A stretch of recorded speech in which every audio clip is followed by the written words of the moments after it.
اور آخری چیز، 10ویں چیز، کہ اس ملک کا جو سنویدھان ہے، کتنے لوگوں کو اس ملک کے سنویدھان کی جانکاری؟ پڑھے لکھے لوگوں نے بھی کبھی ملک کے آئین کو، ملک کے کانسٹیٹیوشن کو، ملک کے سنویدھان کو نہیں پڑھا۔ آپ کو پتا ہے ہمارے ملک کا جو سنویدھان ہے یہ بہت سارے لوگوں نے مل کے بنایا تھا۔ ڈاکٹر امبیڈکر مین تھے مگر اس کمیٹی میں بہت سارے مسلمان بھی تھے، اور ہمارے ملک کا سنویدھان بہت بہترین سنویدھان ہے۔ اس سنویدھان کو اگر صحیح طریقے سے فالو کیا جائے ملک میں کہیں دنگا فساد نہیں۔ اس سنویدھان کے آرٹیکل 15 پہ یہ لکھا ہے کہ اسٹیٹ شیل ناٹ ڈسکریمنیٹ، حکومت کسی کے مذہب کے آدھار پہ، کسی کے جنس کے آدھار پہ، کسی کے رنگ کے آدھار پہ، کسی کے نسل کے آدھار پہ اور کسی کے پیدائش کی جگہ کے آدھار پہ بھید بھاؤ نہیں کر سکتے۔ یہ ہمارے سنویدھان کا آرٹیکل نمبر 15 کہتا ہے۔ ہمارے سنویدھان کا آرٹیکل نمبر 25 کیا کہتا ہے؟ all the persons are equally have freedom of conscience۔ اس ملک کے تمام لوگ ضمیر کی آزادی کا حق رکھتے ہیں، کسی بھی مذہب کو فالو کرنے کا حق رکھتے ہیں، کسی بھی مذہب پر ٹو پریکٹس، ٹو پروپیگیٹ، کسی بھی مذہب پر عمل کرنے کا، کسی بھی مذہب کو پھیلانے کا پورا حق رکھتے ہیں۔ ہمیں اپنے اسلام کے پرچار کا پورا حق حاصل ہے۔ اس حق کو ہمارا سنویدھان ہمیں دیتا ہے۔ اپنے حق کو پہچانو میرے بھائی۔ 15 اگست پر جھنڈا پھہرا لینا کام نہیں ہے۔ اس دیش نے ہمیں جو ادھیکار دیے ان کو بھی جاننا ہمارا کرتویہ اور ہمارا فرض ہے۔ تو یہ آپ کیسے جانیں گے؟ جب آپ قانون کے جانکار بنیں۔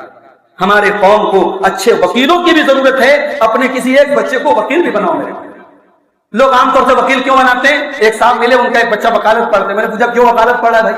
کہا ارے ہمارے زمین جائیداد کے بہت کیس، سوچا ایک بچے کو وکیل بنا، کتنے دن وکیل کی فیس بھریں گے؟ یعنی یہ ہوتا ہے ذاتی مفاد، اپنے زمین جائیداد کا میٹر ہے تو ایک بیٹے کو وکیل بنائے۔ ارے کبھی یہ سوچ کر اپنے بیٹے کو وکیل بناؤ کہ ہماری قوم کو اچھے وکیلوں کی ضرورت ہے، ہمارا ایک بیٹا وکیل بنے گا۔ بہت سارے وکیل جھوٹ بولتے ہیں، ہمارا بیٹا ایسا وکیل بنے گا جو سچائی کے لیے وکالت کرے گا، جو سچائی کے لیے لوگوں کا ساتھ دے گا۔ ہماری قوم کو وکیلوں کی ضرورت ہے میرے بھائی۔ تو یہ 10 پوائنٹ تھے جو میں نے آپ کے سامنے۔ اور آخری بات کہ ہمارا محافظ، ہمارا حامی، ہمارا مددگار اللہ ہے۔ اس اللہ سے لو لگاؤ، اس کی طرف تعلق اب اس سے جوڑ دو۔ میرے نبی 313 صحابہ کو لے کے جب بدر کے میدان میں گئے، میرے نبی کے صحابہ لوگ تو جان دینے والے تھے نا، بہادر تھے، جانباز تھے، مگر میرے نبی نے ان 313 پر بھروسہ نہیں کر لیا، اللہ کی بارگاہ میں اور رو رو کے دعا کی، اللہم ان تولک هذه الاصابۃ لن تبد فی الارض۔ اے اللہ اگر یہ مٹھی پر تیرے ماننے والے ہلاک ہو گئے تو اے اللہ پھر روئے زمین پر تیرا نام لینے والا کوئی نہ ہوگا۔ نبی نے اتنی دعا کی، اس قدر روئے کہ حضرت ابوبکر پیچھے سے آ کے چمٹ گئے اور کہا اے اللہ کے نبی بس کیجیے، آپ کا رب آپ کے لیے کافی ہے۔ اور اللہ نے مدد کی اپنے نبی کی اور نبی کے ساتھ۔ اللہ ہماری مدد بھی کرے گا میرے بھائی۔ اللہ سے سچے دل سے دعا کرو، توبہ تو کرو، استغفار تو کرو، نمازوں میں قنوت نازلہ کا اہتمام کیجیے، اللہ سے دعا کیجیے، اللہ سے اپنا تعلق مضبوط کیجیے۔ یہ وقت ہے کہ ہمیں اور آپ کو اپنے گریبان میں جھانکنے کی ضرورت ہے کہ ہم اللہ والے بنتے، ہم مسلمان کہتے اپنے آپ کو، اللہ ہماری زندگی میں اللہ کا ذکر کتنا ہے، ہم نماز پڑھتے کہ نہیں پڑھتے ہیں، 24 گھنٹے میں اللہ کو کتنی بار یاد کرتے ہیں۔ کتنے مسلمانوں کے گھر ہیں یا کوئی نماز پڑھنے والا نہیں ہے، کوئی اللہ کا نام لینے والا نہیں، پورا گھر مسلمان اپنے آپ کو کہتا ہے لیکن اللہ کا کوئی نام لینے والا نہیں ہے۔ میرے بھائیوں ان حالات کی ہمیں اور آپ کو اصلاح کرنے کی ضرورت ہے۔ اللہ سے دعا ہے رب العالمین ہم سب کے جان و مال کی، ہماری عزت و آبرو کی حفاظت فرمائے۔